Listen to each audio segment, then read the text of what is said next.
बिस्मिल्लाहिर्रहमानिर्रहीम। अस्सलामु अलैकुम। पीवीटी न्यूज़ एचडी के साथ मैं हूं सोहेल चौधरी। नजर डालेंगे आज की अहम खबरों पर।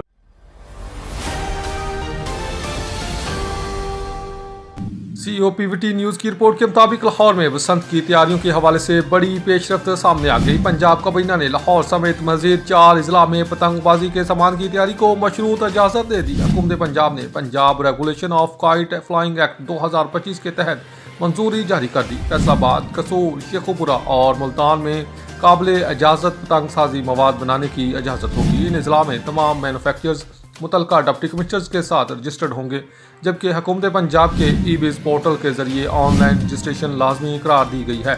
रजिस्टर्ड मैनुफैक्चरर्स सिर्फ काइट फ्लाइंग रूल्स के मुताबिक पतंग और डोर तैयार कर सकेंगे और सिर्फ लाहौर में रजिस्टर्ड ट्रेडर्स को फरोख्त कर सकेंगे। तैयार करदा पतंगे और डोर सिर्फ लाहौर में 6, 7 और 8 फरवरी 2026 को इस्तेमाल के लिए फ़रोख्त होंगी। इन 4 अजला में तैयार शुदा सामान लाहौर के अलावा किसी और ज़िला में फ़रोख्त या इस्तेमाल नहीं होगा। फैसलाबाद, कसूर, शेखुपुरा और मुल्तान में सिर्फ मैन्युफैक्चरर्स की रजिस्ट्रेशन होगी। ट्रेडर्स या सेलर के तौर पर रजिस्ट्रेशन की इजाज़त नहीं दी गई। चारों अजला के डिप्टी कमिश्नर्स को इंतज़ामात मुकम्मल करने की हदायत जारी कर दी गई। वाज़ेह रहे कि बसंत की इजाज़त सिर्फ लाहौर में 6, 7 और 8 फरवरी को होगी। मुकर्ररा तारीख से कबल या पंजाब के किसी और ज़िला में पतंगबाजी की इजाज़त नहीं होगी। न्यूज़ स्टूडियो से फिल वक्त इतना ही। मज़ीद खबरों और तफसीलात के लिए देखते रहिए पीवीटी न्यूज़ एचडी।